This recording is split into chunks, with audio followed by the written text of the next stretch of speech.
You asked for it. Today we're going to take a deep dive into Fusion 360 CAM.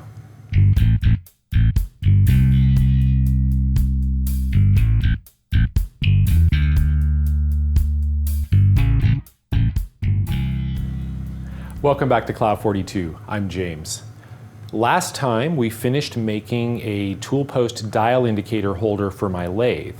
And in all of the machining videos for that project, I just waved my hands and didn't show any of the details of the CAM setup or the G-code generation for the machining operations. Several of you have left comments expressing interest in seeing some of that detail or asking specific questions about it, so I'm going to try to tackle those today. This is the dial indicator holder that we need to make. Now this is a model that has all of the parts, including the dial indicators and the height adjusting mechanism, but all we really care about is this aluminum block. Now there's a couple of ways you could do this. You could do it right in here. We could just hide the things that we aren't going to machine. We could pop over into the manufacturer workspace and we could set up our setups and just go to town. I don't prefer to do it that way. What I prefer to do instead is to create a separate workspace, a separate design for the CAM, so that I can import my models of my vise and my vise jaws and then bring copies of the part I want to make into here, fixture them in the vise, and do the setup that way. Because when you do that, then Fusion 360 can help you by detecting if you accidentally hit your work holding fixtures with a tool while you're cutting. Because if you just have the design here, you can't see where those are. You're just guessing. It's very easy to generate a toolpath that will intersect with your work holding fixtures. So to bring the part in here is very easy. You just have to save your design first, even if you're just creating an empty design to bring your other model into. You still have to save it before you can import something. So I've already got this set up with my vices. These are models of my Charge 440V vise with the shop-made talon jaws that I made and the little hardened talon grips. So let me just bring in a copy of the dial indicator holder. You just grab the design, bring it in, drop it, and it will import. Now I can slide this up so that it won't be down inside the vise. So now I have this model in here. First thing I'm going to do is open up the tree here and hide everything that I don't need. Okay, that leaves us with the indicator block, and this is the only part we need to machine, so now we need to get it fixtured in the vise. Now I don't actually want to clamp this part in the vise jaw. I want to clamp the stock that I'm ultimately going to create in the setup into the vise jaw. So if you take a look at the detail of this jaw, the cleat that's in here has a little point on it. That point is actually level with the inside face of this groove. So if we end up with the inside face of the grooves on the two jaws, when we move these together 2 inches apart, then these teeth will just be touching the stock. I want them 30 thou closer than that because I want these teeth to press into the material about 15 thou on each side. So we need to position the jaws in that spot. So I'll just hit J for joint, and I will choose a point on the inside of this groove in the jaw, and then I'll go to the other jaw and choose a point on the inside here. Now that'll position them exactly together, and I want to pull them 2 inches apart, so -2, but then I want to bring them back together by that 30 thou, so plus 0.030. And now that positions the jaw, this doesn't move anymore, rigidly in the correct position.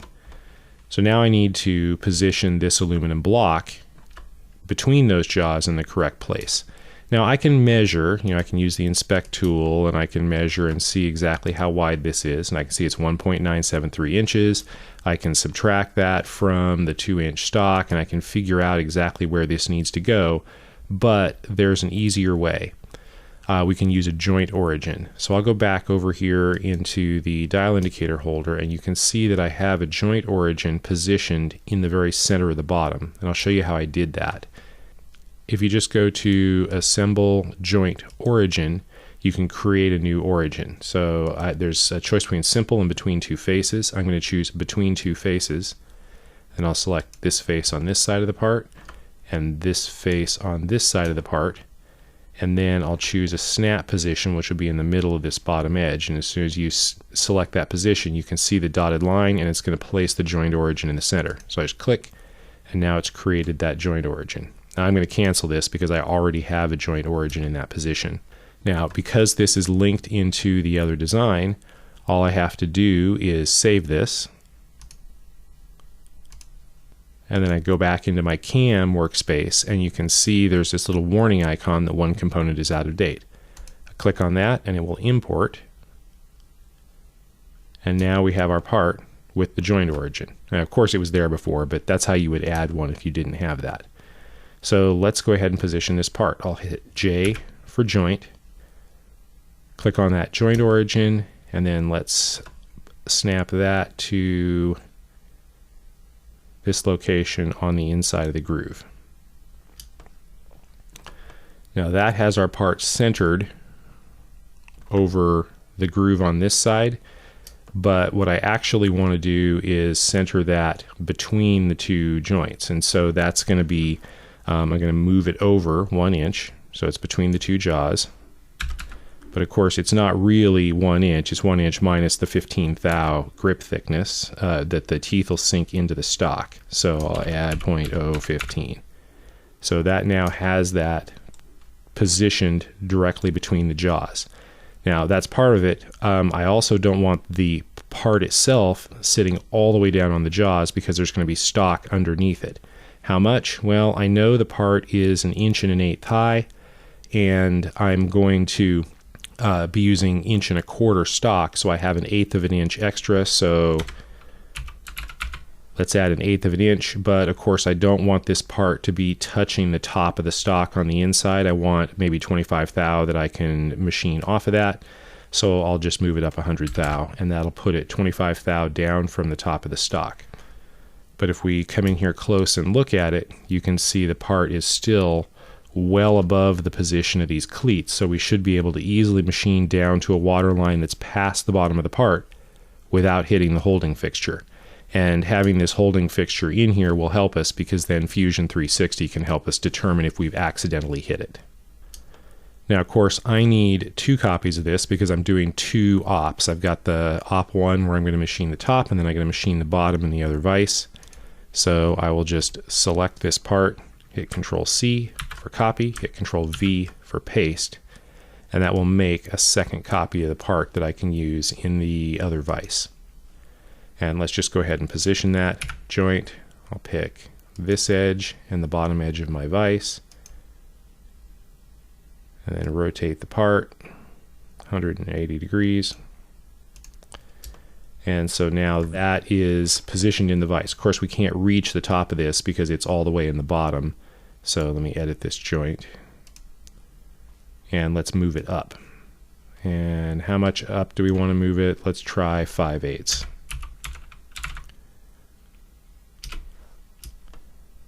That looks pretty good. That's going to give us full access around the top edge and to machine the top, and that's all that we need. Last thing is we need to get this vise jaw in position, so I'll hit J for joint, pick something on the surface of that, pick something on the surface of this, change the joint type to planar, and click OK. Now that's all locked down, and we have our parts in place in the vise. Okay, let's create our setups. Let's go over to the Manufacture workspace. This is what used to be called the CAM workspace. Now it's called Manufacture. And let's create our first setup. New setup. Now by default, it thinks we want to machine everything, which we definitely do not. So under Model, I will select the part that we want to machine, and then I will click the fixture here and select all the parts of my fixture. Again, this is just so that we can tell Fusion what is fixture and what is part, so that it can detect if we try to machine something that's not the part. Okay, so that is our fixture. Now let's talk about stock. Now the first thing you have to do when you set this up is get the coordinate system going in the right direction. So I'm going to pick the center of the blue arrow for Z and select a surface that should be perpendicular to. So now Z is in the right direction, and now I will pick a joint origin, and I want it centered on the top of the stock. So I've got X to the right, Y to the back, Z up, which is correct. Now let's talk about how big the stock is. I'm going to use fixed size box and enter the dimensions I'm using. 4.75 inches wide, it is 2 inches deep, and it's going to be 1.25 inches high. So that's the stock. And you'll remember we positioned this part 100 thou off of the top of the vice jaw. So I will say the model position is offset from the bottom, and it is offset by 100 thou. So that gives us our stock, and just as a sanity check, we'll zoom way in here. You can see this little dark corner there where the tooth is biting into the stock itself, and the stock is sitting right on top of the vice jaws, just like it should be. Okay, that is the setup for Op1. Now let's create a setup for Op2. Now we'll do exactly the same thing. We'll select our model, and then we'll select our fixture.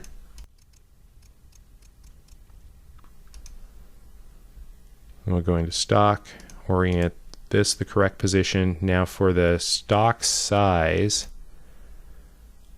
this is going to be machined away. It's not going to be a solid block. There's going to be kind of a top hat sticking out, and the sides will be machined. But I'm not going to go ahead and bother to model that. We'll just go ahead and say it's the same fixed size box as before. 4.75 by 2 by 1.25. The one difference is the position now is going to be from the model top, the same 100 thousandths. We'll click OK, take a look at this, make sure that makes sense. Yeah, there's 25 thou about here on the bottom, but the thing that's important is we see about 100 thou material sticking up from the top, and we see it sticking out a little bit beyond the end. So that passes the sanity check. That is our setup for Op2. By far the bulk of the time machining this part is going to be spent machining out this first op and removing the material and roughing in this overall shape. There's a lot of material to remove, and I have a fairly slow spindle at 2200 RPM max. So let's take a look at what Fusion does by default if you just do the obvious thing. So let's go to Op1. The first operation is always to face off the top. So we will select the Superfly. And I always want to make sure that I do this in multiple depths and do a finishing step and take just 5 thou on the last pass, just to leave a nice clean surface. And the other thing I like to do is extend before retract, which means that as the leading edge of the fly cutter comes across, it doesn't stop as soon as that reaches the head. It goes all the way off the part with the tail end, just to make sure we get a consistent surface finish. Okay, so there's that, and then let's do a 3D adaptive clearing. We'll start with the larger tool that I have here, which is a 3/8 inch 3-flute aluminum specific end mill.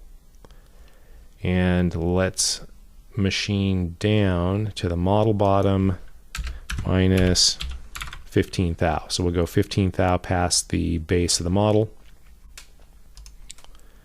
And let's make sure maximum roughing step down 375 thou. Optimal load is 93 thou, which is from the manufacturer's speed and feed recommendations for this cutter. So I say OK and see what it does. Okay, so it's generated helical entries, and it's machining all of the material out above this top shelf and down in the pockets and all the way down the sides, and it's getting part way into the back of the dovetail. Can't get all the way in there because the tool's too large, but that looks like a good operation to start with. And then let's create a derived operation with the same 3D adaptive clearing with a smaller tool. So in this case, we'll do a 1/4 inch end mill, which should be enough to get into all of those details. And make sure we have rest machining from previous operations set. Okay, so we've created a bunch of tool paths. This makes sense. Getting back into this corner, cleaning up the bottom of these pockets makes sense. I'm not totally sure what's going on along the bottom. And we've got some whisper cuts along the side here that I'm not totally happy with. Now, I've played with this a little bit, but let's look at the machining time so far. So this first one is 26 minutes. The second operation is 28 minutes. So we've got almost an hour of machining time already on this part, and all we've done is do the basic roughing. Now, if I had a faster spindle, this would be great. This would go a lot faster, but I don't want to spend an hour just carving out this part. Again, the longer the thing runs, the greater chance I'm going to run into some kind of a problem. I think I can do this better and more efficiently by creating the cam myself, so that's what I'm going to do. So how are we going to do this more efficiently? There's a few things. The helical entry tends to be pretty slow, and I'm really not a fan of that. So I'm going to try to avoid it. On my mill, because it's not the most rigid machine in the world, I tend to get a lot of chatter and chip recutting on those helical entries, and they make me nervous, and I don't want to risk that. So let's start with just what we can reach with a big end mill. So I'm going to do a 2D adaptive clearing and select the same 3/8 inch tool that we used with the 3D adaptive clearing. But this time, on the heights, am going to only machine down to the top of this shelf. So I'll just select something there. Now for the geometry, I want to select this and this, because those are the two parts that are going to stick up, and we just need to remove all the material around those. Passes, we've got the correct optimal load. I'm going to try on all of these to just leave 10 thou for coming back with a 1/4 inch tool later to surface it.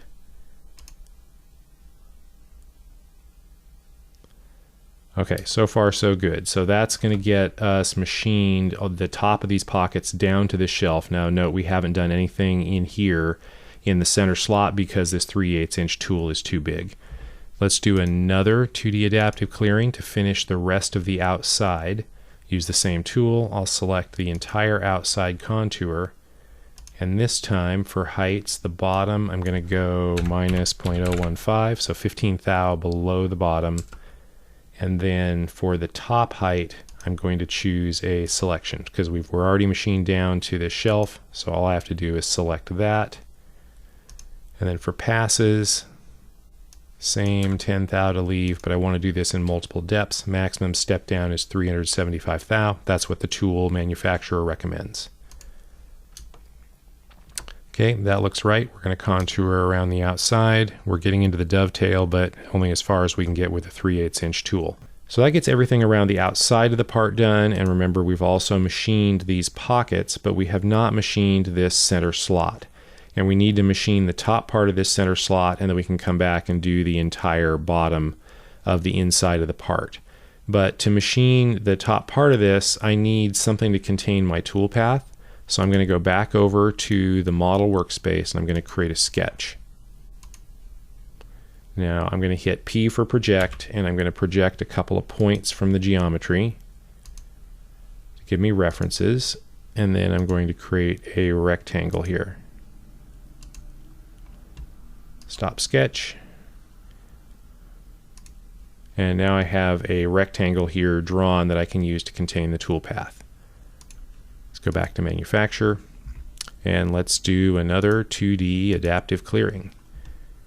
Now this time we're going to switch over to a 1/4 inch end mill, and the geometry, we'll just select the whole bottom of this thing, but then we're going to constrain that with stock contours, and we'll select this rectangle. Now it's trying to select this entire area, but that's not going to be a big deal. What's going to end up happening is it's only going to machine what you see shadowed in blue down here, which is the geometry I selected that's inside this machining boundary, the stock contour. Okay, and let's check. So for heights, we want to go from the model top down to a selection, which is just down to this shelf. And for passes, we definitely need to go multiple depths because we can only go 250 thou with this particular tool, and we'll leave our same 10 thou. And that should give us 2 passes that just clear out the top part of that slot. Okay, and now let's do another 2D adaptive clearing to clear all the way to the bottom. That's the geometry. The top height is just going to be from this shelf down, and we need to make sure we're doing that. We're leaving 10 thou, and we're doing our same 25 thou step down. And it takes that in 2 passes. That makes sense. And then if we kind of look at where we are right now, let me simulate this entire op. Turn on the stock. And you can see where we are at this point. We have machined out pretty much everything on this side of the part, and the dovetail is not quite finished back into the corners. Okay, there's a couple of ways to do this. I want to use a drill to try to remove a bunch of the material back here. So we're going to do a couple of drilling operations. I always spot everything first. So select the spotting drill. I'm just going to select these 3 areas where we have geometry to drill. And then for heights, we're going to go from the whole top, and we're only going to go down minus, let's say 30 thou. And that'll just give us the drill tip into the top there. Repeat the drilling operation, this time with a 1/4 inch drill, and we'll do the same geometry here. And this time the height will be through the, let's go all the way through the stock bottom, so we have clearance out the bottom for coolant and stuff to flow through, and drill a tip through the bottom. And for this one, I want to do a chip breaking partial retract. And then for good measure, let's do one more drilling operation to remove some of the material. Same drill, just to remove some of the material here out of that hole that we're going to bore. Now I'm going to go ahead and move these up and do these immediately after facing. So spot drill, drill through. Okay, let's see where this all leaves us. If I simulate everything, through all the ops, facing, drilling, contour, or adaptive clearing.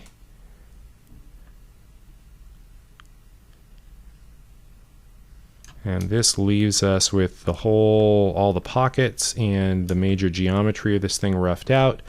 The one thing it does leave us with is the back of these dovetails still to do. And I've used a drill and removed most of the material back in there, so it's going to be a lot easier on a 1/4 inch tool getting in there, especially since it's going to have to be a long reach tool that gets all the way down to the bottom. Okay, I want to machine with an adaptive clearing strategy just this area, but I also want to use rest machining, which means I want to do a 3D adaptive clearing where I can't really select the geometry. So I need to extend my sketch here so that I can constrain the machining area. So I'll go back to model, I'll edit this sketch, and then I'm going to hit P for project, and I'm going to go back through here and project the shape of this dovetail so that I have a contour to contain the area I want to machine. Okay, and I'm going to hit L for line, and I'm going to close that shape off. So now I have a region there. Okay, let's go back to manufacturer. Okay, let's select 3D adaptive clearing. We still have our 1/4 inch tool selected. For geometry, we're going to go in here and we're going to select a machining boundary selection, and then I'll select this area that I just defined. So that's going to be our machining boundary. Rest machining from previous operations. Check our heights. We do want to go to the model bottom minus 15 thou and make sure our passes are correct. Yeah, maximum roughing step down 1/4 inch, and we're going to leave 10 thou. Okay. And that does exactly what we want. It just machines inside the dovetail there. Okay, let's take a look at the simulation, make sure everything looks good.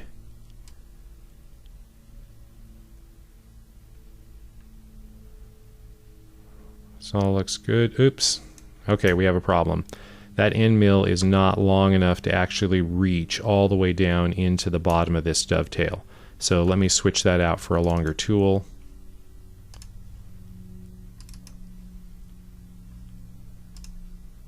Select a 1/4 inch long end mill. And let's try that again.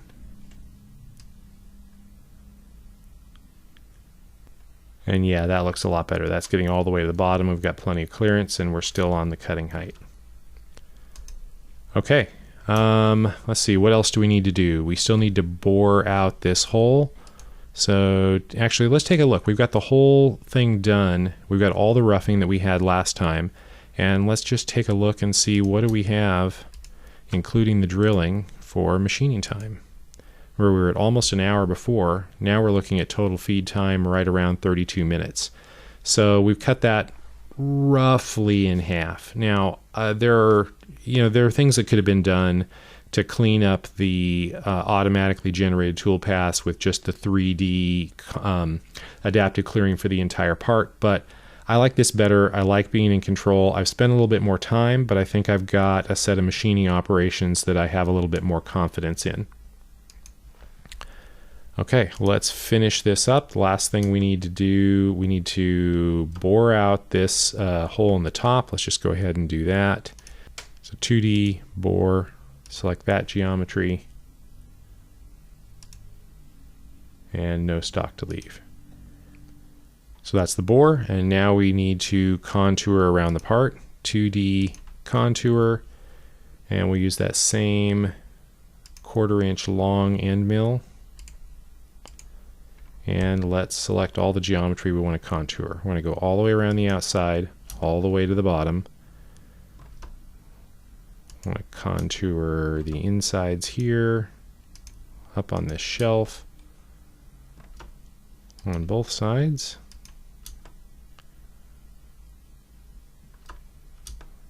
Sure the arrows are all in the right place. Okay, that looks good. And I do want to make sure we're not leaving any stock.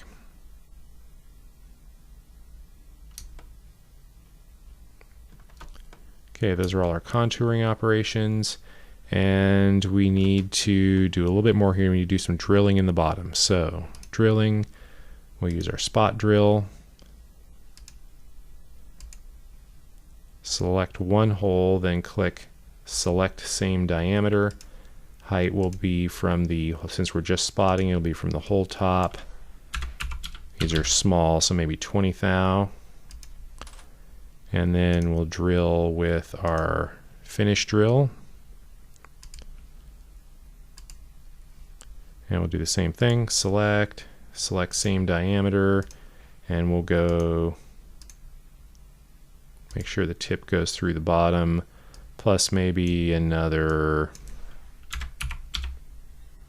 20 thou just to make sure we're all the way through. And on this one, I'm definitely going to use a partial retract for chip breaking. And then the last thing we need to do is a chamfer. So 2D chamfer, I'm going to select, this is a 1/2 inch 45 degree chamfer mill or 1/2 inch 90 degree spotting drill that I actually use. For geometry, we'll select these areas, and I'm going to hold down Alt and select these. Edges.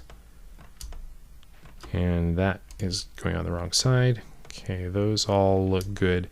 Now I could try to do these on the inside, but they're not really going to matter. And these ones on the outside, if I try to chamfer this, there's a limit to how close I can get to this wall. And I don't want the chamfer to just end, so I'm not going to bother on those. I can clean them up a little bit with a file if I want. But the top of the bezel of the dial indicator is going to be right over that anyway, so that edge is not really going to be exposed. So for the chamfer width, Let's do 25 thou. Okay, that looks good. Final sanity check. Let's see how all this looks.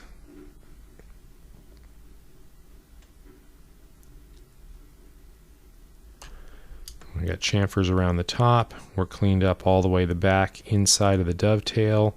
We're bored out here so we can tap that hole. And we've got machined down to this water line. We are definitely above the cleats here. And we've left this material on the bottom that we're going to have to remove when we flip the part over. Okay, that's good for Op 1. Let's talk about Op 2. Op 2 is actually much simpler. We will, ultimately we need to come in here and take this material off. And again, this will be a top hat sticking out, and below that water line here, it's going to already be machined. I don't want to just come in here with the Superfly though, because it has very positive geometry, and as it grabs these overhangs, especially as they get thin, they're eventually going to bend up and it's going to try to tear the part out of the vise. So what I want to do instead is I want to actually contour all of that material off. So the first thing I'm going to do is a 2D contour. I'm going to select my normal length 1/4 inch end mill, and I want to contour around this edge. Now, for the height, I actually don't want to come all the way down to that contour because I'm concerned I may not be lining this up properly, because I'm going to be zeroing X and Y on the rough edges of the stock that are sticking out, and I'm not machining exactly on the part. So if I try to machine all the way down so that I overlap this outside wall, there's a pretty good chance that I'm going to clip into it at some point. So I want to actually come in above this. Now remember, I machined 15 thou below the bottom of the part, so I'm going to machine only down to this selected contour around the top plus 10 thou. So I'm going to go all the way through the top hat, but I'm not going to get down to the level of the part. And we won't leave any stock to leave. So that will just contour around that edge, and then we'll come in with the facing operation. We use the Superfly, and on the passes I do want to use multiple depths. Let's only take maybe 25 thou per pass, just so that we don't hammer the bearings in the mill too much. And we definitely want a finishing step that's going to come in at 5 thou. And just like before, we want to extend before retract so that we don't mess up the surface finish by stopping. Okay, that looks right. So if we simulate and see what's happening here, we're going to come down and cut off the top hat. Now keep in mind the material below this on this outside isn't really there. It's already been machined away. So these little islands are pieces that are going to fall off as we contour, and then we'll come back with the Superfly and deck this down to the top of the part. Okay, and then we have two operations left. We need to drill these counter bores, and I'm just going to use a 1/4 inch end mill for that. We'll select one of these, select same diameter, and we'll just drill those straight in. And that will then expose the holes that are already drilled partially through from the other side. And then last thing we need to do is chamfer. So we'll say 2D chamfer, and we'll just select all this geometry that we want to chamfer. And then the chamfer on this, let's make it 25 thou, just like the other side. Okay, that looks good. Now let's talk about how we're actually going to run this. When we run Op 1, we can just go ahead and generate all the G code for this, and then we'll just run this thing end to end. But for Op 2, I want to center up on the stock and machine these first two ops to actually contour the side off and face it down, so that then we'll have access to the edges of the part. Because when the stock is there, like especially on the ends here where this is rough sawn, we're only going to be able to reach in with an edge finder, and we'll hit that first. We can't get clear to the edge of the part. So if I want really precise alignment on the edge of the part so that the chamfer will line up properly, and so that these holes that are counterbored in here will line up with the hole on the other side properly, I really want to run these first two operations first to remove the top hat. Then I want to re-zero on the actual sides of the part and then run the second two operations. So that's actually pretty simple. I can just select the first two, click Post Process, and then generate my code. And then this will generate the code that only has those two operations. So here's the 2D contour, and then if I scroll down a little bit, there's the face. And that's all that's in this program. So then I can come back, select the other two, select Post Process, do exactly the same thing, and then this will generate code that has the drilling operation and the chamfer. So that way I can run just these first two operations, then I can re-zero the mill, load the G-code for the second two, and run those. Okay, there's one more thing I wanted to address, and this is from a specific question that a couple of people asked. When I was machining this part, you'll remember the first pass, the dovetail was not wide enough, and when I actually tested it on the Toolpost, it didn't fit. And so I said, okay, let me go repost the code, it'll take a few more thou off, and then I edit right to the cutting, and it just shaved a few more thou off. And I had somebody ask in the comments, well, how exactly did you do that? How exactly do you walk that dimension in? So let's talk about how that works. So ultimately, in the machining operations, this 2D contour operation where we came around and contoured the inside, that's what controls that final dimension. So what I need to do is change the dimension on the model and then come back and regenerate just the contouring for that region.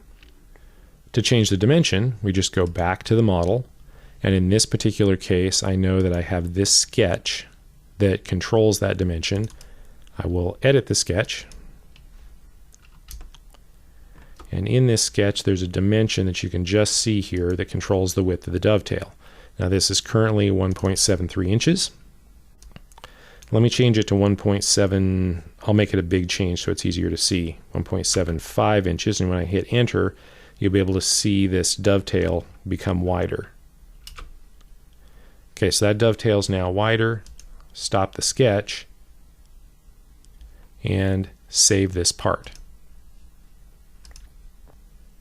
Now when I pop back over into my cam, you can see the width of the dovetail here, and if I go back to the model workspace, you can see we've got the one component out of date warning. Now I'm going to click this and watch closely this edge, and you'll see it move.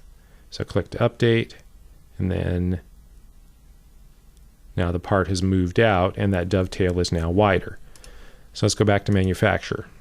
Now in this case, it would be nice if I could just regenerate this contour, but you can see this contour is going all the way around the outside, and we definitely do not want to regenerate all of that. So I'm just going to right click on this, and I'm going to say create derived operation, 2D milling, 2D contour. And so this will create a new contour operation. And if we go look at geometry, everything is selected. I'm just going to deselect that. And I'm going to come in here and select just the contour I want. So I'll hold down Alt so I can select individual regions here. And I will just click around and generate and select all of the areas that I want to come back and recontour. Now it's probably not going to shave much in the center here, but I don't want marks from where the tool started and stopped. And in reality, as it comes around this back corner, because the dovetail's wider, it may not actually make contact right here and here. But this is the area that I actually want to recontour. So I click OK, and now I have this. It'll generate this toolpath where it'll enter gracefully, tangentially on this edge, and contour the inside. Now I can select just that contour, click Post Process, and then this will generate new G-code.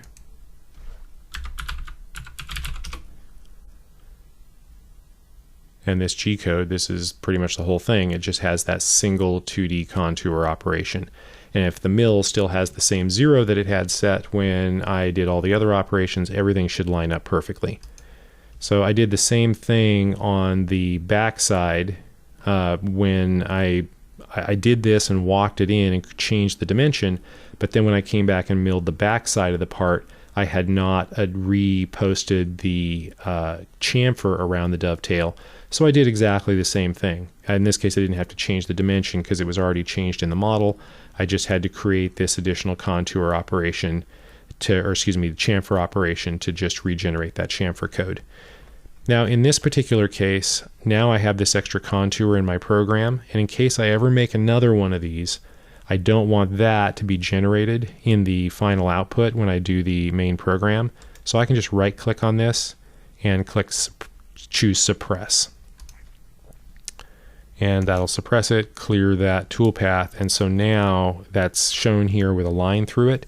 So if I now generate this entire G code for this entire program by post-processing it, that will not be output. That'll be ignored.